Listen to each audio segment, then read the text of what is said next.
It's nice to see you. My question was about the trees and what evidence you could give us or what you found about the abnormal samples in the trees around the UFO.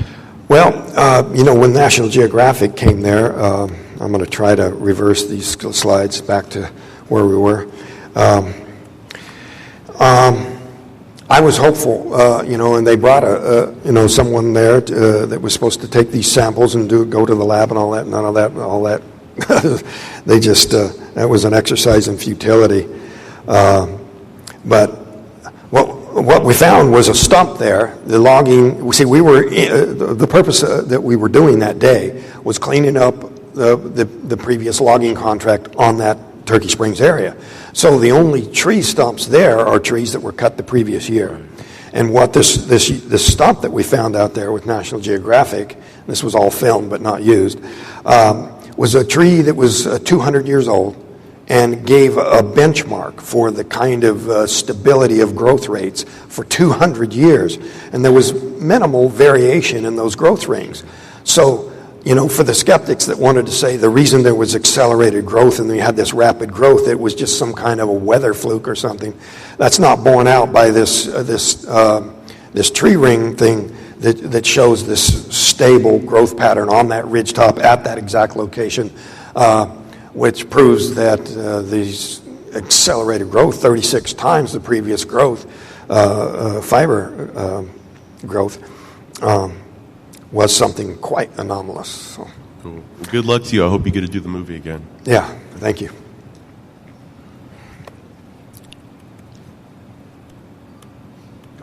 Okay, we did go back to the start there.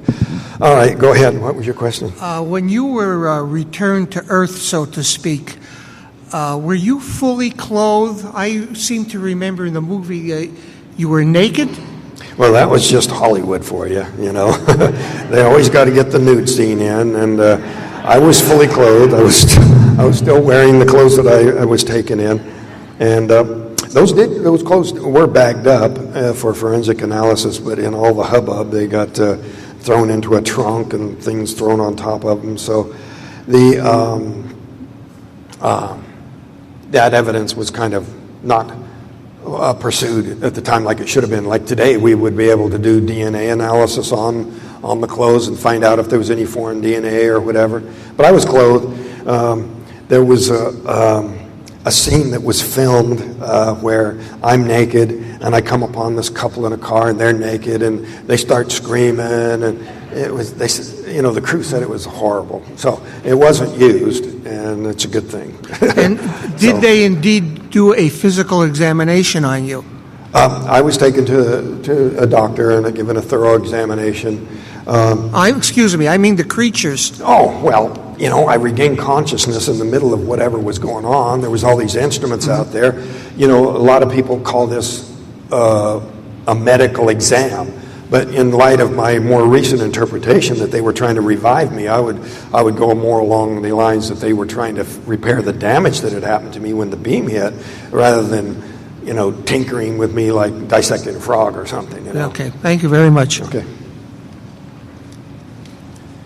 Have other wonderful talk, yeah, really great. I was totally impressed by this. One of the questions I have is: has anyone else in your family had unusual experiences, and have you had other either subsequent or prior experiences? Well, as common as this phenomenon is, it's not surprising that my brother had a sighting 8 or 10 years before, a daylight sighting. So, it's not that unusual. They say, 1 in 7 people. That's what it was back then. I think National Geographic did a survey recently where the percentage of people that have had a sighting is really far higher than that. So, the idea that you'd have close friends or relatives who also had sightings is going to be more the norm than some kind of...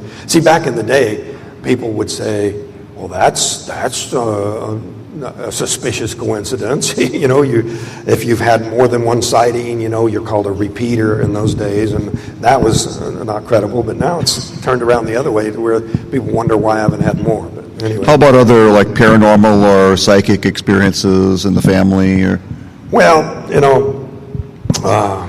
I'd rather not get into that. I'm sorry? I said I'd rather not get into that. Okay. There's that probably answers part of my question. Okay. Thank you. Yeah, thanks. Hi, Travis. Do you recall when you were on board the craft itself, were there several different types of creatures or entities? Yeah, And like was I there any described, type you know, of, there were these alien-like creatures that you saw. saw some humanoid type? Yeah. Well, see, humanoid means 2 arms, 2 legs, and a head, and that kind of thing. A humanoid, but human-looking would be these other beings that you know I at first took to be humans who were there to rescue me, but were probably very similar-looking beings. Some people call them Nordics, but there was some differences in them that weren't quite right. Something a little odd. Do you recall any type of communication between you? It was one-way communication. Me screaming like a maniac, and them not answering anything. Thank you. It's going to be the last one, Travis. Hi there, Travis. I've seen the beings that you've encountered, like, predicted a couple different ways, shown a couple different ways. I was wondering if you were familiar with the Lloyd Pye Star Child skull, and if this has any... I've heard about that, and you know what? I've been remarking recently that there's been a pronounced tendency for investigators to lump all the creatures that have large eyes, bald heads, smaller creatures, whatever, into one category they call the grays. And I think that, rather than explaining the variations and descriptions as being, witness error or something like that, I think that people are just jumping to the conclusion that these are all the same race from a single place. I think it's more likely that they're lumping into one category creatures that probably came from entirely different planets and that aren't related in any way. And, in support of that, we have on this planet animals that look very similar that are not related at all. You have a sugar glider in Australia, which is actually a marsupial, and we have a flying squirrel in this country, and totally evolved along totally separate lines, except in a similar environment.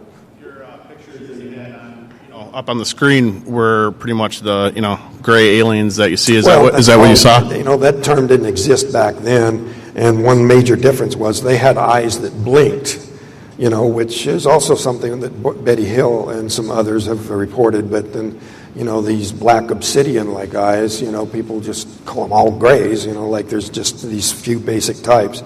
And I think probably it's just our own obliviousness to subtle differences and distinctions that actually exist.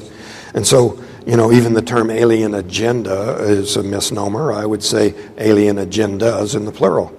Same thing with government agenda, They probably have a number of purposes and a number of reasons that they would try to suppress this or deny it. And that was our last question, and I'm going to go back to my table in here, and I can answer some more questions in there. I thank you all for coming and for listening. I appreciate it.